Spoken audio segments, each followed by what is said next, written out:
मत डर, क्योंकि मैं तेरे संग हूं। इधर उधर मत ताक, क्योंकि मैं तेरा परमेश्वर हूं। मैं तुझे दृढ़ करूंगा और तेरी सहायता करूंगा, और अपने धर्म में दाहिने हाथ से मैं तुझे संभाले रहूंगा।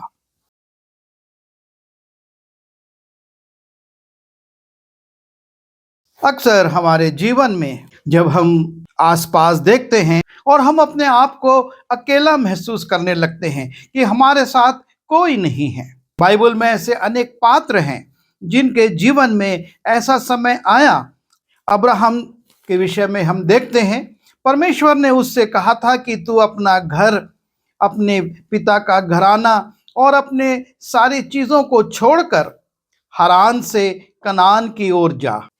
अब्राहम अपनी पत्नी सारै के साथ निकलता है, और तब वो साथ में लूत को और उसके परिवार को भी रख लेता है ताकि वो सब मिलकर कनान में रहें। लेकिन कनान में जाने के बाद लूत जब धनाढ्य हो जाता है, और तब वो अब्राहम से अलग हो जाता है। वो देखता है कि यरदन के किनारे बड़ी सिंची हुई भूमि है, और वो सदोम नगर के पास अपने तंबू खड़ा कर लेता है। और तब अब्राहम नितांत अकेला हो जाता है, क्योंकि वो और सारा के सिवाय सिर्फ जो सेवक थे वो उसके साथ थे। परिवार का कोई उसके साथ नहीं था। और वो इस अवस्था में जब आ जाता है, वो अपने आप को अकेला महसूस करता है। सोचता है कि मैंने जिस लूत पर भरोसा किया था, अपने पुत्र के समान उसको लेकर आया था, अब वो भी मुझको छोड़कर चला गया है। और अब मैं इस कनान देश में ना मेरा घर के लोग हैं और ना मेरे कोई रिश्तेदार हैं। और तब ऐसी अवस्था में परमेश्वर अब्राहम से बात करता है। जब लूत अब्राहम से अलग हो गया, तब उसके पश्चात यहोवा ने अब्राहम से कहा, आंख उठाकर जिस स्थान पर तू है वहां से उत्तर दक्षिण पूरब पश्चिम चारों ओर दृष्टि कर, क्योंकि जितनी भूमि तुझे दिखाई देती है उस सब को मैं तुझे और तेरे वंश को युग युग के लिए दूंगा। अब्राहम अकेला है, उसके साथ सिर्फ उसकी पत्नी सारा है और जो सेवक हैं वो हैं। लेकिन परमेश्वर ऐसे एकाकीपन में अब्राहम के पास आता और उससे बातचीत करता और उससे कहता है कि मैं तुझे और तेरे वंश को, संतान नहीं हुई है, लेकिन परमेश्वर उसे और उसके वंश को वो देश जिसमें वो खड़ा है युग युग के लिए दूंगा। और मैं तेरे वंश को पृथ्वी की धूल के किनकों की नाई बहुत करूंगा, यहां तक कि जो कोई पृथ्वी की धूल के किनकों को गिन सकेगा वही तेरे वंश को भी गिन सकेगा। उठ, इस देश की लंबाई और चौड़ाई में चल फिर, क्योंकि मैं उसे तुझी को दूंगा। और परमेश्वर की इस सांत्वना भरी बातों को सुनकर अब्राहम को शांति मिलती है। उसको लगता है कि अब मैं अकेला नहीं हूं, मैं इस स्थान में, इस नए देश में अकेला नहीं हूं। इसके पश्चात अब्राहम अपना तंबू उखाड़कर ममरे के बांजों के बीच जो हेब्रोन में थे जाकर रहने लगा, और वहां भी यहोवा की एक वेदी बनाई। लूत के अलग होने के बाद, जबकि अब्राहम अपने आप को अकेला महसूस कर रहा था, परमेश्वर अब्राहम से बातें करता है और परमेश्वर उससे कहता है, मैं तेरे वंश को बालू के किनकों के समान बढ़ाऊंगा। उत्पत्ति उसके 28वें अध्याय के 10वें पद से 15वें पद में, जहां पर हम याकूब को देखते हैं। याकूब जिसका भाई एसाव उससे शत्रुता रखने लगा, उसको मारने के लिए तैयारी कर रहा था कि जब मेरे पिता मर जाएंगे उसके बाद मैं अपना बदला याकूब से लूंगा। और जब उसका पिता और उसकी माता इन बातों को सुनते हैं तो वो याकूब को कहते हैं कि तू हारान चला जा। और जब वो अपने पिता को, अपनी माता को, अपने घर को, सबको छोड़कर जा रहा है और बर्शेबा से हरान के बीच में वो एक स्थान पर पहुंचता है जो सुनसान है। और उस सुनसान स्थान में वो एक पत्थर सिरहाने रख कर लेट जाता है। लेटे लेटे अपने भविष्य के बारे में सोच रहा होगा कि अब मैं जब जाऊंगा हरान में, वहां पर मेरे रिश्तेदार, मेरे मामू मुझसे क्या व्यवहार करेंगे, क्या वो मुझको स्वीकार करेंगे। मैं जीवन में पहली बार उनके यहाँ जा रहा हूं और इन्हीं बातों की चिंता करते हुए, सोचते हुए जब वो वहां पर था, परमेश्वर याकूब से बोलता है। सो याकूब बर्शेबा से निकलकर हारान की ओर चला और उसने किसी स्थान में पहुंचकर रात वहीं बिताने का विचार किया, क्योंकि सूर्य अस्त हो गया था। सो उसने उस स्थान के पत्थरों में से एक पत्थर ले अपना तकिया बनाकर रखा और उसी स्थान में सो गया। तब उसने स्वप्न में क्या देखा कि एक सीढ़ी पृथ्वी पर खड़ी है और उसका सिरा स्वर्ग तक पहुंचा है और परमेश्वर के दूत उस पर चढ़ उतर रहे हैं। और यहोवा उससे ऊपर खड़ा होकर कहता है, मैं यहोवा तेरे दादा इब्राहिम का परमेश्वर और इसहाक का भी परमेश्वर हूं। जिस भूमि पर तू पड़ा है उसे मैं तुझको और तेरे वंश को दूंगा और तेरा वंश भूमि की धूल के किनकों के समान बहुत होगा। पश्चिम, पूरब, उत्तर, दक्षिण चारों ओर फैलता जाएगा और तेरे वंश के द्वारा पृथ्वी के सारे कुल आशीष पाएंगे। याकूब अकेला है, कोई साथ में नहीं है और वो एक वीरान जगह में लेटा हुआ सो रहा है। और तब परमेश्वर प्रकट करता है कि तेरे साथ स्वर्गदूत हैं। स्वर्ग से एक सीढ़ी है और स्वर्गदूत उतर चढ़ रहे हैं और परमेश्वर ऊपर से कहता है कि मैं तेरे दादा और तेरे पिता का परमेश्वर हूं।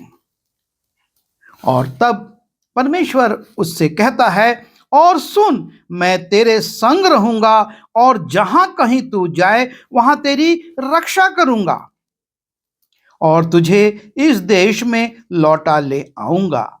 मैं अपने कहे हुए को जब तक पूरा ना कर लूं तब तक तुझको ना छोड़ूंगा। परमेश्वर याकूब से बातचीत कर रहा है, तू अकेला नहीं है, मैं तेरे साथ हूं और जब तक अपनी बात को, अपने वचन को, जो मैंने आशीष की बातें तुझसे कही हैं, पूरा ना करूंगा, मैं तेरा साथ नहीं छोड़ूंगा। परमेश्वर याकूब के साथ रहता है। वो लाबान के पास जाता है, वहां पर वो उसकी बेटियों के लिए काम करता है और 20 वर्ष के बाद जब वो फिर से हारान से कनान की ओर अर्थात बर्शेबा अपने पिता के निवास स्थान की ओर आता है, तो उसके 31वें अध्याय में कि उसका ससुर लाबान उसका पीछा करता है, क्योंकि वो बिना बताए आ गया था और उसकी एक बेटी उसके गृह देवताओं को चुरा कर ले आई थी और बड़े क्रोध में और बड़ी ज्यादा नाराजगी में वो आता है। लाबान उससे कहता है कि तुम लोगों की हानि करने की शक्ति मेरे हाथ में तो है, पर तुम्हारे पिता के परमेश्वर ने मुझसे बीती हुई रात में कहा, सावधान रहे, याकूब से ना तो भला करना और ना बुरा। लाबान इस बात को कह रहा है, मेरे पास बहुत सारे अनुचर हैं, मेरे पास बहुत सारे हथियार हैं और मेरे पास देश के लोगों का समर्थन है, लेकिन एक ने मुझको रोक दिया है और वो तेरा परमेश्वर है। याकूब कहता है, 20 वर्ष मैं तेरे घर में रहा, 14 वर्ष तो मैंने तेरी दोनों बेटियों के लिए और 6 वर्ष भेड़ बकरियों के लिए सेवा की और तूने मेरी मजदूरी को 10 बार बदल डाला। मेरे पिता का परमेश्वर अर्थात इब्राहिम का परमेश्वर, जिसका भय इसहाक भी मानता है, यदि मेरी ओर ना होता तो निश्चय तू अब तक मुझे छूछे हाथ जाने देता। चूंकि मेरा परमेश्वर, मेरे पिता का परमेश्वर, मेरे दादा का परमेश्वर मेरे साथ था, इसलिए मैं ये सारे पत्नी, बच्चे और पशु लेकर आ रहा हूं। और उसके बाद दोनों में बातचीत होती है, दोनों में समझौता होता है। बिहान को लाबान तड़के उठा और अपने बेटे बेटियों को चूमकर और आशीर्वाद देकर चल दिया और अपने स्थान को लौट गया। और इस प्रकार से परमेश्वर, जिसने कि उसको बरशेबा से हारान के मार्ग में, जिसको कि बाद में याकूब ने बेतेल नाम दिया था और एक खंबा खड़ा करा था, उस परमेश्वर ने जो उसके साथ था, याकूब को उसके ससुर लाबान के हाथ से भी बचाया। और याकूब ने भी अपना मार्ग लिया और परमेश्वर के दूत उसे आ मिले।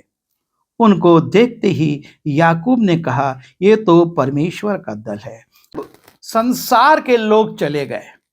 जब उसका ससुर अपने साथियों के साथ चला गया और याकूब अकेला हो गया, पत्नी बच्चे हैं, लेकिन उसका संरक्षक अब कोई नहीं है। और वहां पर लिखा हुआ है, परमेश्वर के दूत उसे आ मिले।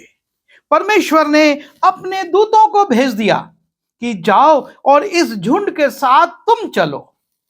और वो उनको पहचान लेता है और उनको देखते ही याकूब ने कहा, ये तो परमेश्वर का दल है। परमेश्वर अपने दल को भेजता है।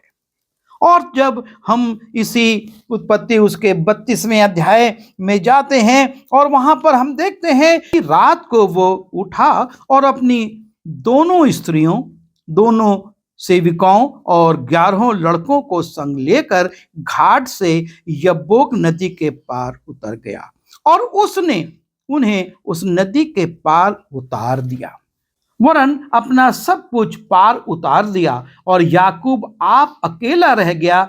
तब लिखा है, कोई पुरुष आकर पहुंचने तक उससे मल्लयुद्ध करता रहा।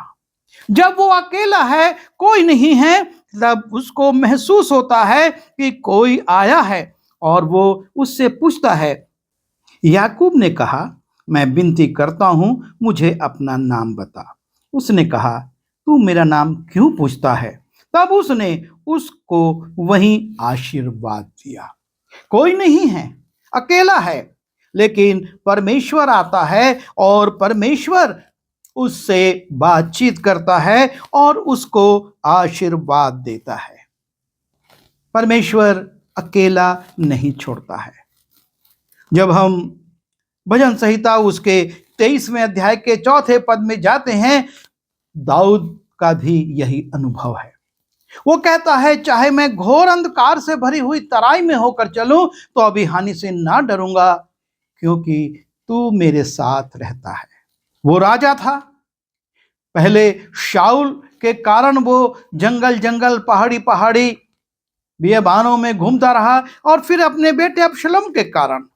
और ऐसी विपरीत परिस्थितियों में वो अपने अनुभव को लिखता है अपने भजन में कि ना तो मेरे साथ सेना हो, ना तो मेरे साथ मेरे सलाहकार हो, लेकिन एक जन है और वो मेरे साथ रहता है। चाहे मैं कितने भी वीरानों में घूमूं, अंधकार से भरी हुई घाटियों में होकर जाऊं, लेकिन परमेश्वर मेरे साथ है। ये दाऊद की साक्षी है। वो इस बात को कहता है कि परमेश्वर मेरे साथ रहता है, परमेश्वर मुझको नहीं छोड़ता है। और यही बात हम चेलों के साथ भी देखते हैं। चेले निराश हताश हैं। यीशु मसीह को क्रूस पर लटका दिया गया, मारा गया और पुनरुत्थान के बाद भी वो अब उनके साथ नहीं रहता है और अब उनको अकेले सारे काम करने हैं। और तब यीशु मसीह अपने चेलों से कहते हैं, इसलिए तुम जाकर सब जाति के लोगों को चेला बनाओ और उन्हें पिता, पुत्र और पवित्र आत्मा के नाम से बपतिस्मा दो और उन्हें सब बातें जो मैं तुम्हें आज्ञा दी हैं मानना सिखाओ। और देखो जगत के अंत तक सदैव तुम्हारे संग हूं। मैं जगत के अंत तक सदैव तुम्हारे संग हूं। और ये प्रभु यीशु मसीह का अपने चेलों से वायदा है। चेले नगर नगर, देश देश, दूर दूर तक घूमते रहे, प्रचार करते रहे। उन्होंने अपने साथ प्रभु यीशु मसीह की उपस्थिति को महसूस किया। उसका चेला थोमा तो भारत में भी आया, ऐसे देश में आया जिसकी भाषा, जिसका खान पान, जिसका रहन सहन बिल्कुल अलग था, लेकिन वहां पर भी वो प्रभु यीशु मसीह की उपस्थिति महसूस करके उस कार्य को जो उसे सौंपा गया था पूरा करता है। पौलुस जो कि जगह जगह प्रचार करता था और अपनी अंतिम चौथी यात्रा में जब वो रोम की ओर जा रहा है और तब कोई उसके साथ नहीं है, बड़ी भीड़ है लेकिन अन्य लोगों की, वो अकेला दोषी ठहराने के लिए, दंडित किए जाने के लिए, वो खुद नहीं जानता कि वहां पर उसके साथ क्या होगा, और वो चला जा रहा है। और तब उस सागर में तूफान आ जाता है, और ऐसा भयानक तूफान कि 14 दिन तक वो उसमें सूर्य के उजाले को भी नहीं देखते हैं। और ऐसी विपरीत परिस्थिति में जबकि मृत्यु बिल्कुल सामने है, क्योंकि परमेश्वर जिसका मैं हूं और जिसकी सेवा करता हूं, उसके दूत ने आज रात मेरे पास आकर कहा, हे पौलुस मत डर, तुझे कैसर के सामने खड़ा होना अवश्य है। और देख, परमेश्वर ने सबको जो तेरे साथ यात्रा करते हैं तुझे दिया है। पौलुस अकेला नहीं है, पौलुस के साथ परमेश्वर का दूत है और वो उसको ढांढस बंधा रहा है कि मत डर, क्योंकि मैं तेरे साथ हूं। और पौलुस इस बात की साक्षी देता है कि परमेश्वर का दूत हमारे साथ है। भयानक तूफान है, डूबने की संभावना है, पर नहीं होगा, हम सब सुरक्षित जाएंगे। और अगर हम और उदाहरण देखें, दानियल, शद्रक, मेशक, ओबेदनगो, ये भी दूसरे देश में गुलाम के रूप में गए थे, पर परमेश्वर इनके साथ था। सिंहों की मांद में कोई नहीं था, अकेला दानियल था, लेकिन कहता है परमेश्वर ने अपने दूत को भेजकर मेरी रक्षा करी। उस आग के कुंड में शद्रक, मेशक, ओबेदनगो के साथ कोई नहीं था, उनको जलने के लिए फेंक दिया गया था। नबूकदनेस्सर राजा ने देखा कि उनके साथ कोई और भी है जिसका स्वरूप परमेश्वर के पुत्र के समान है। और इसलिए हम कभी भी अपने आप को अकेला ना समझें। हम अपने आप को ये ना सोचें कि हमारी सहायता कौन करेगा। जकरिया उसके 2 अध्याय के 5वें पद में लिखा है, और यहोवा की यह वाणी है कि मैं आप उसके चारों ओर आग की सी शहरपनाह ठहरूंगा और उसके बीच में तेजोमय होकर दिखाई दूंगा। परमेश्वर वायदा करता है कि मैं तेरे चारों ओर आग की सी शहरपनाह ठहरूंगा। और जब हम निर्गमन उसके 33वें अध्याय के 14वें पद को देखते हैं, वहां पर परमेश्वर मूसा से कहता है, मैं आप चलूंगा और तुझे विश्राम दूंगा। परमेश्वर का वायदा है, वो अकेला नहीं छोड़ेगा। मां भूल सकती है, लेकिन वो कहता है मैंने तेरा चित्र अपनी हथेली पर खोद कर बनाया है, और इसलिए मत डर, क्योंकि मैं तेरे संग हूं। इधर उधर मत ताक, क्योंकि मैं तेरा परमेश्वर हूं। मैं तुझे दृढ़ करूंगा और तेरी सहायता करूंगा, और अपने धर्म में देने हाथ से मैं तुझे संभाले रहूंगा। ये परमेश्वर की प्रतिज्ञा है, परमेश्वर का वायदा है। और वो कहता है कि पहाड़ टल सकते हैं, पहाड़ियां अपने स्थान से हट सकती हैं, पर जो मैंने वायदा किया है वो पूरा होगा। हमारे लिए परमेश्वर ने कहा, मैं तुझे ना छोड़ूंगा, मैं तेरे साथ हूं। और प्रभु हमारे साथ रहता है। हम विपरीत परिस्थितियों में निराश हताश ना हो, लेकिन परमेश्वर की ओर देखें, वो हमारे साथ है। आइए दुआ करें। प्रभु जी, हमारी सहायता कीजिए कि हम अपने विश्वास में दृढ़ रहें, हमेशा आपकी उपस्थिति को महसूस करें, और जिस प्रकार से आपने अब्राहम की, याकूब की, दाऊद की और चेलों की, पौलुस की, दानियेल, शद्रक, मेशक, अबेदनगो की सहायता की, उनके साथ साथ रहे, आप हमारे साथ भी हैं। हम इस बात पर दृढ़ भरोसा रखते हुए अपने जीवन में बढ़ें और आपकी महिमा को देखने पाएं। विनती यीशु के नाम से मांगते हैं, आमीन।